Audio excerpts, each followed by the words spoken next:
Hello, नमस्कार। आप सबका स्वागत है आपकी अपनी दाक्षिता टीचिंग अकेडमी में। तो आज मैंने एचटेट जो रिसेंटली अभी एग्जाम का फॉर्म या नोटिफिकेशन आया था, उस पे एक रीजनिंग पार्ट भी है जो सेकंड सेक्शन में रीजनिंग पार्ट भी आता है, क्वांटिटेटिव एप्टीट्यूड भी आता है और हरियाणा जी के भी आता है।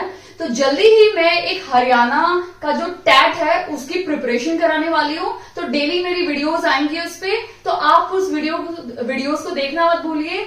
आपको बहुत ज्यादा हेल्प मिलेगी अपना एच टैट का एग्जाम क्लियर करने में। तो आइए, आज मेरा वीडियो है कि हम देख लेते हैं कि रीजनिंग जो पार्ट है, अगर आप ये वीडियो में जो भी मैं सिलेबस में बताने वाली हूँ, अगर वो सारे आप टॉपिक कंप्लीट कर लेंगे तो वो आपका पीआरटी, टीजीटी और पीजीटी तीनों रीजनिंग को कवर करेगा। एंड आई एम श्योर आपको 10 में से 10 मार्क्स जरूर मिलेंगे मेरे इन वीडियोस को देखने से। तो आइए हम स्टार्ट करते हैं कि रीजनिंग के सिलेबस क्या क्या है। तो सबसे पहले रीजनिंग में, क्योंकि मैंने सबको एनालाइज किया है, सारे क्वेश्चन पेपर अभी तक एनालाइज किए हैं, उसके बाद मैंने ये कुछ टॉपिक्स निकाले हैं। तो अगर आप इनको कर लेंगे तो ये मेरी गारंटी है कि आपको 10 आउट ऑफ 10 मिलने से कोई नहीं रोक सकता। तो सबसे पहला है ब्लड रिलेशन। ब्लड रिलेशन बहुत इंपॉर्टेंट टॉपिक है और ये हमेशा कोई भी एंट्रेंस एग्जाम दोगे ना आप, कोई भी, मैं बोलना चाहती हूँ, बैंक का दो या आप रेलवे का दो या किसी पुलिस पैरामिलिट्री फोर्सेस का दो या किसी फोर्सेस का दो, आर्म फोर्सेस का दो, तो ये ब्लड रिलेशन हमेशा पूछा जाता है, यानी रक्त संबंध। रक्त संबंध ये हमेशा एग्जाम में आता ही है और बहुत इजी है, ज्यादा डिफिकल्ट नहीं है। तेरे चाचा की बेटी की मैं क्या लगी, या मेरे मामा का बेटा मेरा क्या लगा, और कुछ और रिलेशन वाया वाया भी ऐड कर देते हैं। तो ज्यादा डिफिकल्ट नहीं है। वैसे तो मैंने इस पे एक वीडियो अपलोड की हुई है, मैं डिस्क्रिप्शन बॉक्स में लिंक शेयर करती हूँ, बट क्योंकि एचटेट की मैं अलग से तैयारी करवा रही हूँ तो उसके लिए मैं वीडियो जरूर बनाऊंगी ब्लड रिलेशन पे वापस, ठीक है। उसके साथ आपके बहुत सारे एक्स्ट्रा क्वेश्चंस भी होंगे जो प्रीवियस ईयर एचटेट में आ चुके हैं। सेकंड टॉपिक हम देख लेते हैं, odd one out. Odd one out ये नंबर्स के फॉर्म में भी हो सकते हैं, अल्फाबेटिकल ऑर्डर में भी हो सकते हैं, यानी असमान छांटना, ठीक है, असमान छांटना।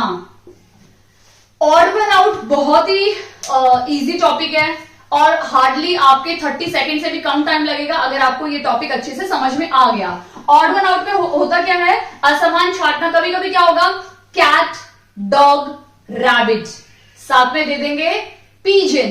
तो इन चारों में से कैट, डॉग, रैबिट तो एनिमल हो गए जो चलते हैं जमीन पे, बट जो बर्ड है या वो पिजन है वो एक बर्ड है जो आसमान में उड़ती है, तो वो एकदम अलग हो गई ना। कैट, डॉग, रैट और पिजन। पिजन, अभी अगर आप देखोगे कैट, डॉग और रैट तीनों एनिमल है, सिर्फ एक पिजन है जो एक बर्ड है। तो इसमें ऑड वन आउट में सही उत्तर क्या है, पिजन हमारा सही उत्तर है। या पूछ लेंगे 8, 16, 9 और 4, ठीक है, ये ऑप्शन दिए हुए हैं। अब अगर आप देखोगे तो इसमें ऑड वन आउट छाटोगे तो कैसे होगा, ये 3 का स्क्वायर है, ये 4 का स्क्वायर है और ये 2 का स्क्वायर है और ये 2 का क्यूब है, तो ये सबसे अलग है, तो ये इसका सही उत्तर है। इस टाइप के क्वेश्चन आपके ऑड वन आउट में पूछे जाएंगे और आपको इस टाइप के क्वेश्चन में बिल्कुल भी डिफिकल्टी नहीं होगी। कभी कभी मैथ्स के फॉर्म में बहुत सारे क्वेश्चंस आते हैं, तो वो मैं अपनी आने वाली वीडियो में जरूर कवर करूंगी। तो आप इस सीरीज को जरूर देखना, एचटेट की मेरी जो सीरीज है रीजनिंग की, तो आपको काफी हद तक मदद मिलेगी। तीसरा हम देख लेते हैं एनालॉगी।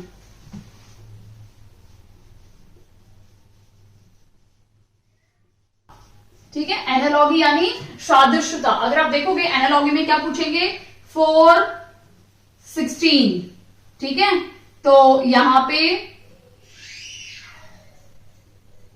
3 तो यहाँ पे आंसर क्या होगा, यानी ये क्वेश्चन मार्क है। अगर 4 का स्क्वायर 16 है तो 3 का स्क्वायर क्या होगा, 9। इस टाइप के क्वेश्चन आपके एनालॉजी में पूछे जाएंगे। ठीक है, तो आई होप आपको ये 3 अच्छे से क्लियर हो गया है। अब हम नेक्स्ट 3 और देखते हैं।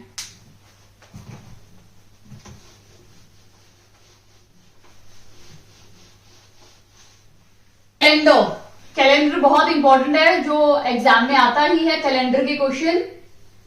ठीक है, कैलेंडर के क्वेश्चन बहुत इंपॉर्टेंट है कि आज 2 मार्च है, 2 मार्च 2020 में ये दिन था, यानी शुक्रवार था, तो 2021 में 5 मार्च को कौन सा दिन होगा, इस टाइप के। या लीप ईयर के क्वेश्चन भी पूछे जा सकते हैं कि इनमें से कौन सा लीप ईयर है। अब अगर मैं आपको बताऊं कि यहां पे लिख देंगे 2020, 2021, 19, 80, ओके, और 2019, इनमें से हमें बताना कौन सा लीप ईयर है। तो लीप ईयर के लिए बहुत सिंपल है, अगर वो 4 से डिवाइड हो गया तो वो लीप ईयर है। तो ये 4 से डिवाइड हो रहा है तो ये लीप ईयर है, ये 4 से डिवाइड नहीं हो रहा है। ठीक है, ये 4 से डिवाइड नहीं हो रहा है, ये 4 से डिवाइड नहीं हो रहा है। नंबर्स क्या हो रहे हैं, 4 से डिवाइड नहीं हो रहे हैं, बस ये नंबर 4 से डिवाइड हो रहा है। इसका मतलब 2020 जो साल था, कोरोना का आने का टाइम था जो, वो हमारा लीप ईयर था, यानी एक दिन एक्स्ट्रा था हमारा फरवरी मंथ में। ठीक है, तो इस टाइप के क्वेश्चंस आपके कैलेंडर में पूछे जा सकते हैं। नेक्स्ट हम देखते हैं direction and distance. Direction and distance, ठीक है, डायरेक्शन एंड डिस्टेंस आपके पूछे जा सकते हैं। दिशा या दूरी हम बोल सकते हैं, दिशा और दूरी। ठीक है, ये एग्जाम में आ सकते हैं। डायरेक्शंस पूछ सकते हैं कि आगे चल के आपको लेफ्ट में मुड़ना है 5 किलोमीटर, तो आप किस डायरेक्शन में हैं। तो डायरेक्शन आपके पूछा जा सकता है कि आप नॉर्थ में हैं, साउथ में हैं, ईस्ट में हैं या वेस्ट में हैं। ठीक है, ये सारे क्वेश्चंस आपके पूछे जा सकते हैं। कई बार क्या होता है, कॉर्डिनल डायरेक्शंस भी पूछे जा सकते हैं। ये क्या होता है, साउथ वेस्ट, ये क्या हो गया, नॉर्थ वेस्ट, ये क्या हो गया, साउथ ईस्ट, ये क्या हो गया, नॉर्थ ईस्ट। तो इस टाइप के जो कॉर्डिनल डायरेक्शंस है वो भी कई बार एग्जाम में पूछे जाते हैं कि अगर आप यहां से चले, फिर मुड़ गए, फिर मुड़ गए, तो आप अभी कौन सी डायरेक्शन पे हैं। तो आप कौन सी डायरेक्शन पे हैं, साउथ वेस्ट डायरेक्शन पे। तो डायरेक्शन और डिस्टेंस, यानी कितना डिस्टेंस आपने कवर किया। ठीक है, तो इस टाइप के क्वेश्चंस भी आपके एग्जाम में पूछे जाते हैं। अभी हम 6 देख लेते हैं, सिलॉज्म।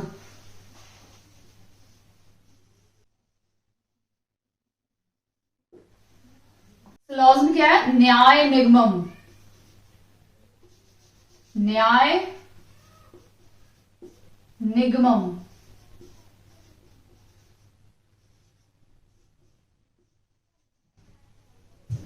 निगमन, सॉरी।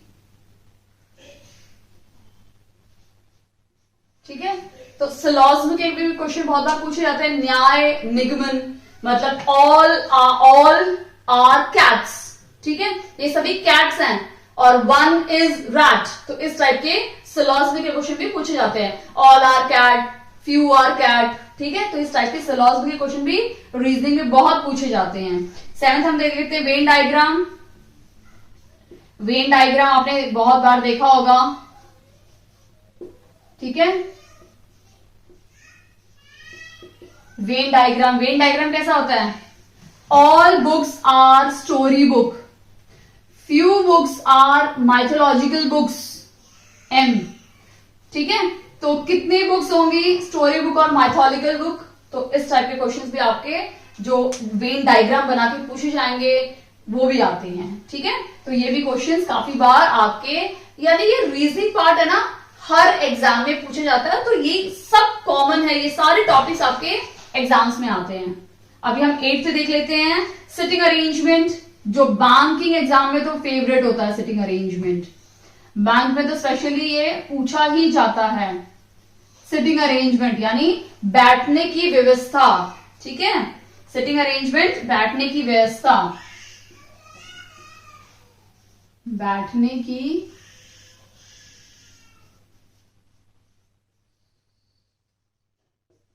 की व्यवस्था। ठीक है।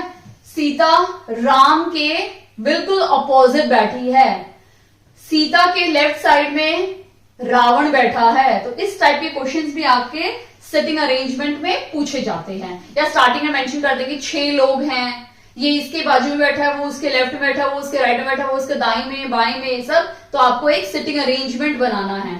तो इस टाइप के क्वेश्चन भी एग्जाम में बहुत पूछे जाते हैं। फिर है नंबर सीरीज। नंबर सीरीज बहुत कॉमन है, बहुत बार पूछी जाती है। नंबर सीरीज यानी संख्या पद्धति, संख्या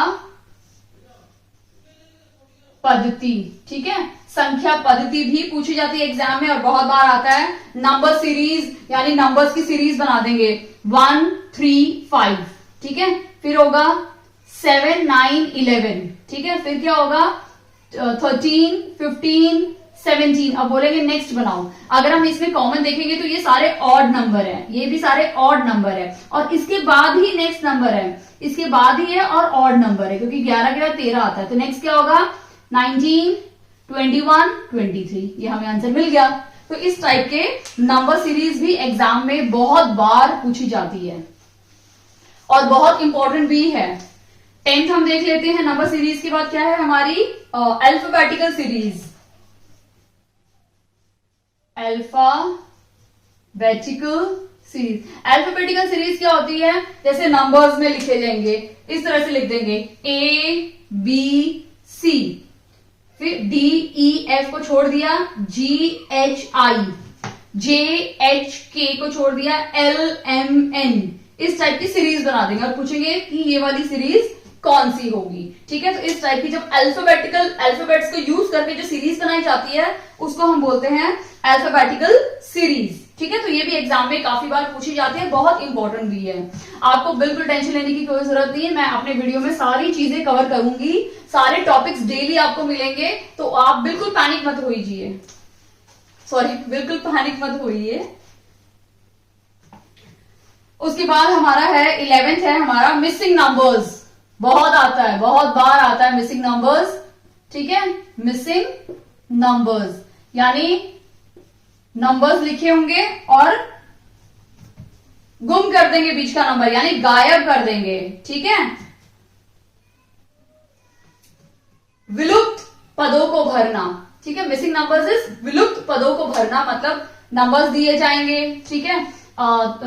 2, ठीक है, उसके बाद 3 दे देंगे, फिर 4 5 कैंसिल करके 6 7 8 9 कैंसिल करके, या फिर आपका इस टाइप की सीरीज दे सकते हैं 2 का स्क्वायर, ये भी स्क्वायर, 4 का स्क्वायर, जो वैल्यूज होंगी वो यहां लिख देंगे 4 9 16, नेक्स्ट 25, नेक्स्ट पूछ लेंगे। तो पता है ये स्क्वायर की सीरीज बनी है, तो नेक्स्ट आपको क्या भरना है, 25 के बाद क्या आएगा 36 और 49, ठीक है। तो इस टाइप के क्वेश्चंस भी एग्जाम में बहुत पूछे जाते हैं। मिसिंग नंबर्स यानी विलुप्त, जब कोई नंबर विलुप्त यानी गायब हो जाता है तो उसका पूछा जाता है, बहुत इंपॉर्टेंट है ये भी, ठीक है। 12th हमारा है coding, decoding, coding and decoding.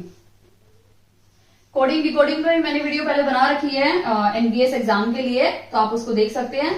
संकेत वाचक शब्द, संकेत वाचक शब्द, ठीक है। इसमें क्या होता है, कोडिंग डिकोडिंग में पासवर्ड दिया जाता है। जैसे हम अपने लैपटॉप का या मोबाइल का कुछ पासवर्ड रखते हैं, ठीक है। पासवर्ड में अगर आप देखोगे जब जीमेल में लॉग इन करते हो तो उससे पासवर्ड मांगते हैं, और अगर आप सिर्फ अपना नाम लिखोगे तो वो एक्सेप्ट नहीं करते हैं, ठीक है। पासवर्ड में उनको क्या चाहिए, अपर केस के भी कुछ नंबर लीजिए, लोअर केस के भी कुछ नंबर लीजिए, कुछ अपने अल्फाबेटिकल नंबर्स मतलब अल्फाबेट्स लीजिए और कुछ नंबर्स लीजिए। तो आपको कंबाइंड जो चीज होती है ना उसको वो स्ट्रॉन्ग पासवर्ड समझते हैं, ताकि कोई उसको ब्रेक या तोड़ या हैक ना कर सके। तो वैसे ही कोडिंग डिकोडिंग दी जाएगी, ए का कुछ मीनिंग होगा, बी का कुछ होगा, @ दे देंगे या डॉलर दे देंगे, तो उसको आपको डिकोड करना है, ठीक है।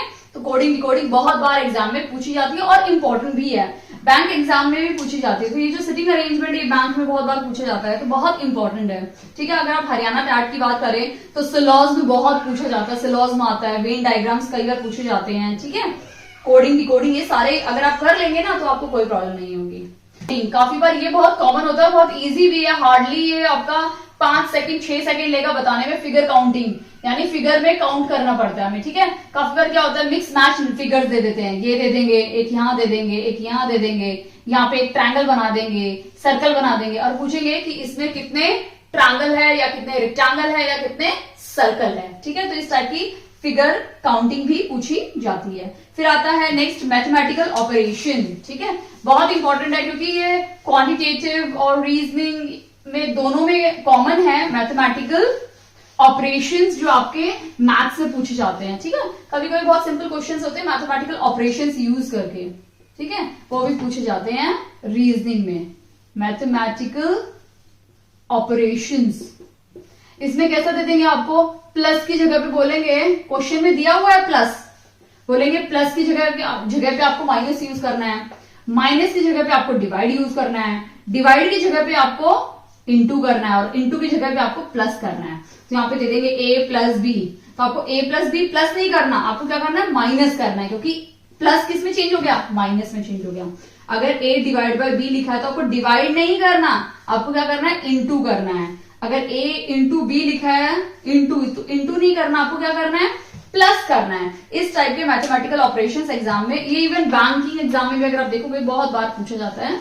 तो ये तो कॉमन टॉपिक हो गया रीजनिंग, चाहे बैंक वाले लोग भी इसको अच्छे से प्रिपेयर कर सकते हैं। अगर आप बैंकिंग का पहले एग्जाम दे चुके हैं तो आपको काफी हद तक नॉलेज होगी कि रीजनिंग में मैथमेटिकल ऑपरेशंस कैसे किए जाते हैं। लास्ट हमारा है classification, 15 number is classification. Classification बहुत इंपॉर्टेंट है क्लासिफिकेशन। क्लासिफिकेशन यानी वर्गीकरण, वर्गीकरण, ठीक है। क्लासिफिकेशन होता है वर्गीकरण, क्लासिफाई करने के लिए आएगा कि ये किसमें से आता है, ये किसमें से आता है। तो क्लासिफिकेशन बहुत ज्यादा इंपॉर्टेंट है। कई बार मैथमेटिकल टर्म्स के साथ आ जाता है आपका, ठीक है। कई बार आपका अल्फाबेटिकल ऑर्डर आ जाता है। कई बार क्या होता है थिंग्स नाउन के फॉर्म में आ जाएगा, नाम दे देंगे, सो क्लासिफाई करना है, कुछ दे देंगे ये किस में आता है, किस, जैसे हमने बायो में नहीं पढ़ा डाइवर्सिटी चैप्टर, वैसे ही है कि वो क्लासिकल प्लांट किंगडम है, एनिमल किंगडम है, एनिमल में भी रेप्टाइल्स है, एव्स है, वो सब पूछा जाता है। वैसे ही क्लासिफिकेशन आएगा कि इसके अंदर का ये किस ग्रुप में आता है, ठीक है।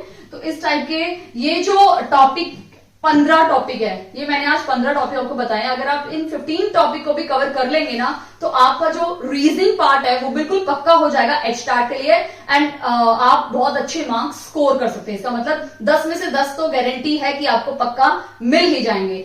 जब 150 में से 10 नंबर आपके पक्के हो जाएंगे तो हमें 140 नंबर पे फोकस करना है, ठीक है। तो अगर आपको वीडियो अच्छी लगी हो तो प्लीज इस वीडियो को लाइक कीजिए, चैनल पे नए हैं तो प्लीज सब्सक्राइब जरूर कर लीजिए, क्योंकि मैं आने वाले टाइम में एचटाट की बहुत अच्छे से प्रिपरेशन कराने वाली हूँ। काफी वीडियोस मेरे डेली आएंगे, अपलोड करूंगी और आपको बहुत मदद मिलेगी। अगर आपको लगता है कि थोड़ी मदद मिल रही है तो प्लीज चैनल को सब्सक्राइब जरूर कीजिएगा, ठीक है, ताकि आपको टाइम पे नोटिफिकेशन मिल जाए, और एक बेल आइकन है उसको प्रेस कर लीजिएगा ताकि आपको समय समय पर नोटिफिकेशन मिल जाए। Okay, thank you so much.